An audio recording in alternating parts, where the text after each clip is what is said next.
Hello everyone, and welcome to my Young and the Restless official 24 channel. I hope everyone is having a wonderful day. Before we begin, please hit the subscribe button and give this video a thumbs up. Lily denies Kane's request after Nate demands Audra's secret. According to Monday, August 18th spoilers for The Young and the Restless, Lily Winters turns down Kane Ashby's appeal, and Nate Hastings will demand Audra Charles' secret. Lily will continue to pressure Kane to accept her assistance with the twins and to abandon whatever scheme he is hatching on the train. Kane will be demanding for another opportunity to revive their relationship since he wants more from Lily. Kane will become frustrated and decide to handle the damage control with the kids alone if Lily doesn't want to go down that path once more. At one point, Nathan Owen's character Holden Novak would appear while pretending to be talking about a job opportunity. By pretending that this is about employing Holden to oversee his properties in Genoa City, Kane will support Holden. After Damien Kane's death, Lily will make fun of him and tell Holden to watch his back if he doesn't follow her advice to leave completely. At Society, when Nick Newman isn't upset about Kane holding him hostage, Phyllis Summers will know something's wrong. Nick will imply that he wants peace and will ask Phyllis for assistance in forming a Kane coalition. In the end, Lily will provide updates on her Kane meeting and display her protective nature towards her kids. When he returns with Kane, he will inform Holden that he will not put up with any disrespect for Lily. Additionally, Kane will call Charlie Ashby in private and encourage his son to call back accompanied by his sister, Mattie Ashby. Regardless of what her grandfather may believe, Claire Newman will continue to be furious about Victor Newman's behavior at the coffee shop and will inform Nikki Newman that she is moving in with Kyle Abbott. Claire will also be critical of Audra's insistence and will surprise Nikki by telling her about Audra's most recent antics. Claire will make a suggestion on a shady takedown plan after explaining how Audra put on a show and kissed Kyle in front of her.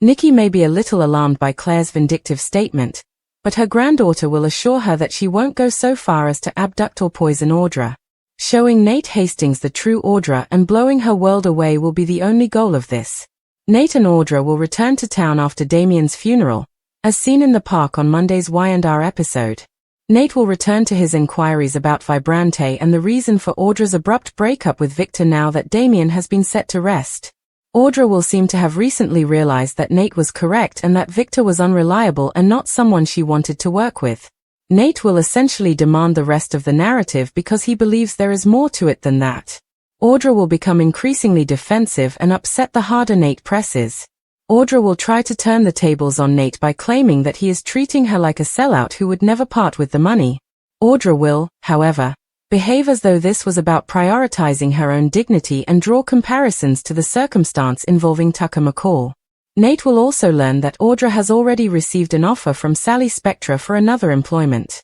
Even though Nate will eventually back off a little, he will still believe that something occurred in Nice. Nate will be dissatisfied with this entire talk since Audra isn't being completely honest. According to teasers on The Young and the Restless, Audra and Nate's romance might be in jeopardy. Watch to see if Claire will lose it. Lily Winters stood firm with a determination that Kane Ashby could never quite shake no matter how many times he tried to re-enter her orbit, and this Monday, August 18th episode of The Young and the Restless promised to spotlight her protective instincts, her resilience, and her refusal to allow Kane's chaotic schemes to infiltrate her children's stability, especially when Kane's desperation seemed to bleed through every word he uttered in his plea for another chance. Lily listened with her usual composure, arms crossed, reminding Kane that the twins deserve consistency, not another cycle of hope followed by heartbreak, and even though Kane attempted to couch his request in sincerity, asking her to give him just one more opportunity to prove that their love could be resurrected from the ashes of betrayal and time,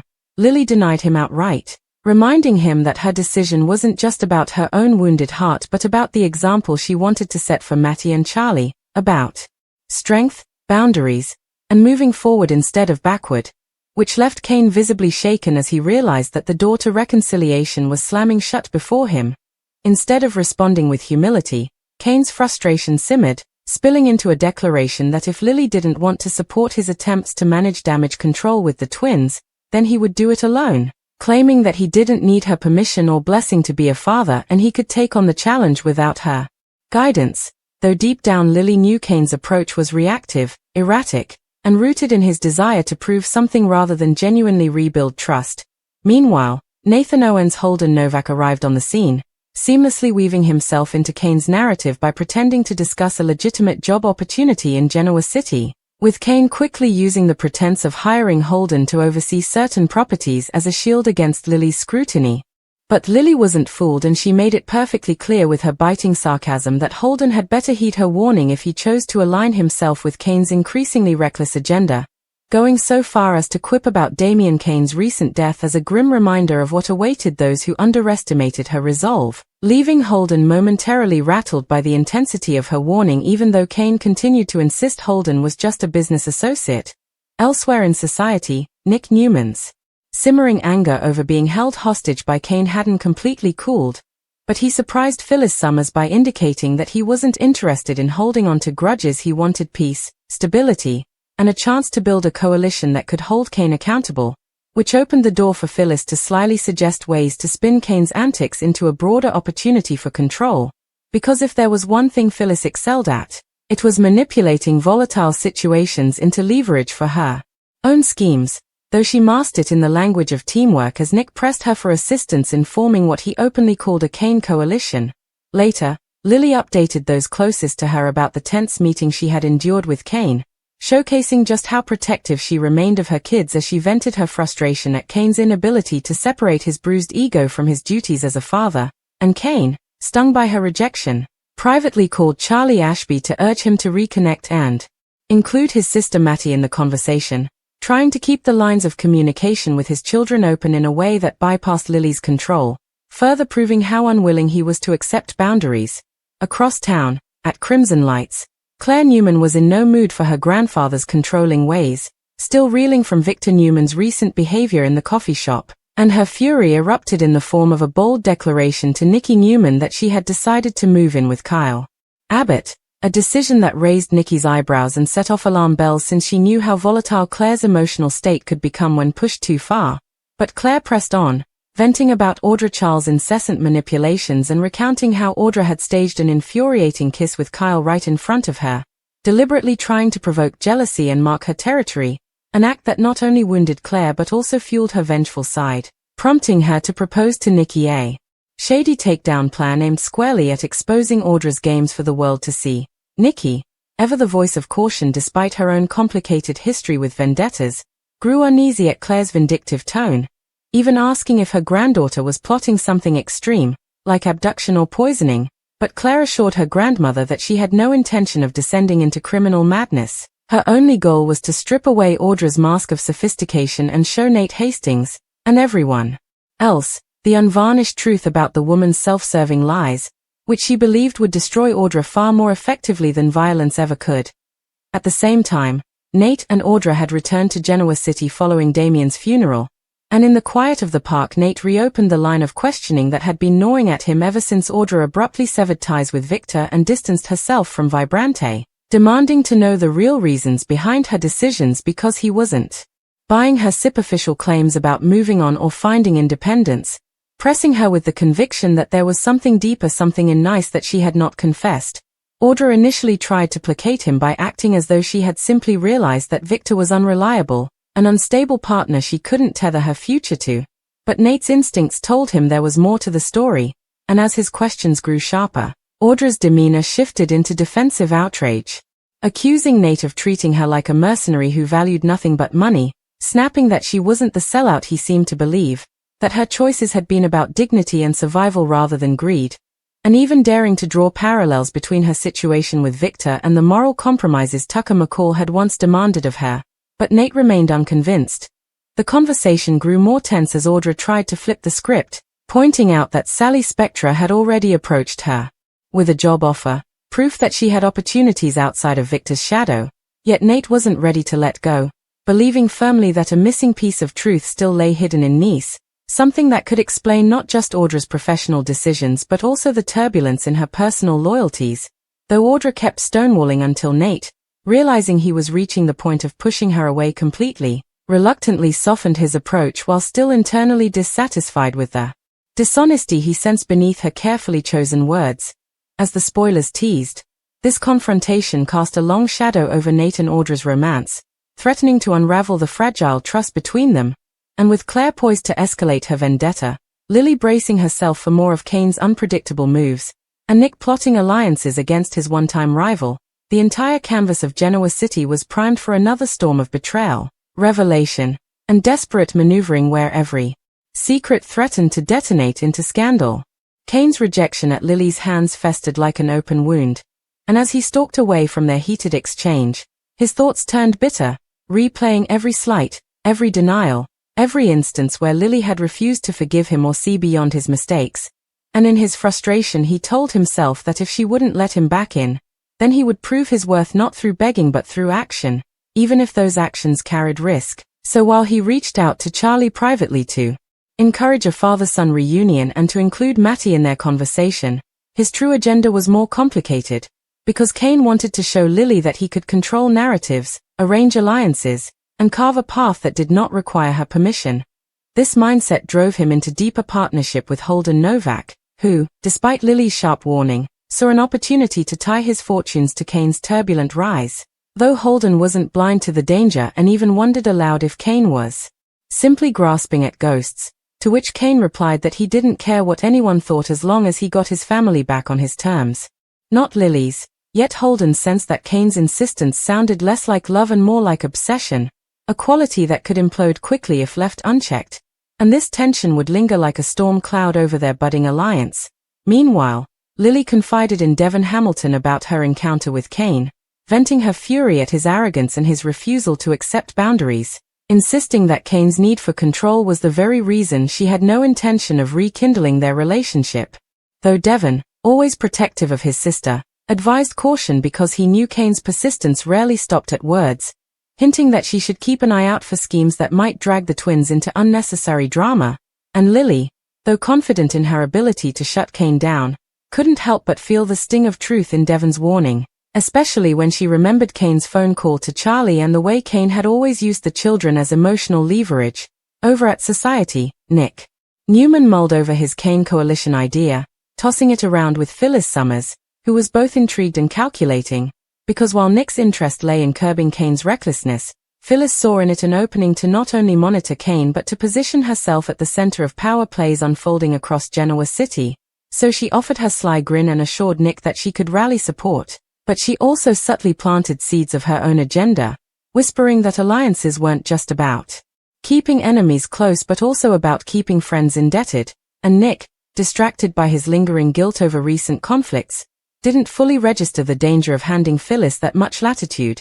Elsewhere, Claire Newman's simmering rage hardened into something more deliberate as she recounted Audra's staged kiss with Kyle Abbott again in her mind, feeling every ounce of betrayal as though it had been an open declaration of war. And she vented to Kyle directly during a late-night conversation, demanding to know if he was complicit or merely naive, and Kyle, caught between defensiveness and regret, admitted that Audra had cornered him, that the kiss had not been his plan, but Claire, her trust fractured, wasn't convinced, snapping that Kyle's history of blurred loyalties made him the least reliable witness to his own innocence, and though he swore that his heart was with her, Claire's decision to move in with him was now tinged with a challenge. Prove your loyalty daily, or risk losing me entirely, she declared, leaving Kyle shaken by her ultimatum. Nikki Newman, having overheard parts of Claire's vengeful rant earlier, pulled her granddaughter aside once more, stressing that while she admired Claire's courage, she feared the slippery slope of vengeance, recalling her own past vendettas and how they nearly consumed her.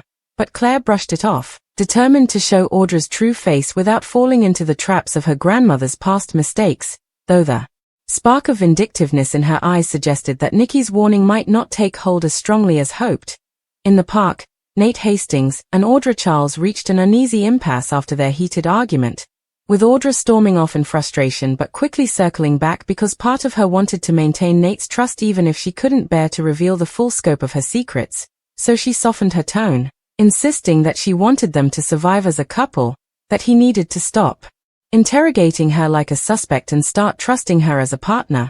And though Nate nodded, the doubt in his eyes betrayed his lingering suspicion, especially when he recalled her sudden connection to Sally Spectra's job offer, which felt too conveniently timed to be coincidence. And he wondered silently whether Audra was positioning herself to jump ship before the full truth of her dealings in Nice or with Victor came to light. Later, as the day stretched on, Kane doubled down on his efforts by arranging a meeting with Holden at the athletic club, discussing property management on the surface but also whispering about larger plays involving influence, reputation, and opportunities to squeeze his way back into Genoa City society as more than Lily's discarded husband, while Holden, skeptical yet intrigued, pointed out that if Kane wanted to truly re-establish himself, he needed to cut ties with his past failures rather than chasing Lily endlessly, a suggestion that Kane dismissed with a scowl, insisting that Lily and the twins were non-negotiable in his life, though Holden privately wondered whether Kane was setting himself up for heartbreak that could spiral into desperation.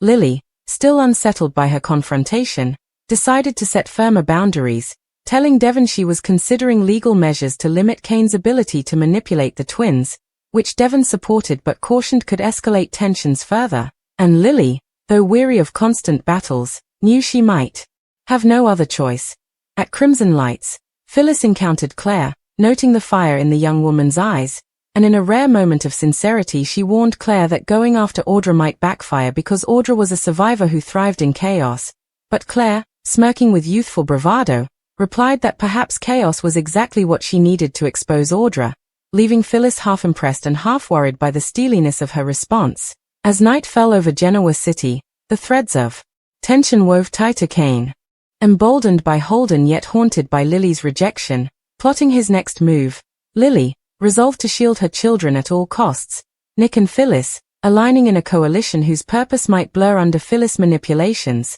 Claire, sharpening her vengeance against Audra while testing Kyle's loyalty. And Nate, carrying quiet suspicion in his heart as he realized Audra's secrets might one day detonate their relationship, setting the stage for revelations, betrayals, and confrontations that would shake every corner of their interconnected lives in the days ahead, ensuring that no one would leave this chapter of their story unscarred or unchanged. As dawn broke over Genoa City, Kane Ashby awoke with the restless energy of a man torn between defeat and defiance, replaying Lily's rejection in his mind until it morphed into a challenge rather than a final verdict, convincing himself that she didn't truly mean what she said, that beneath her firm words was a trace of longing she was too proud to admit, and this delusion fueled his resolve to pursue his plan with Holden Novak more aggressively, even as Holden cautioned him that obsession had a way of destroying men from within, though Kane, unwilling to face his own patterns, dismissed the warning and insisted that he was finally taking control of his destiny,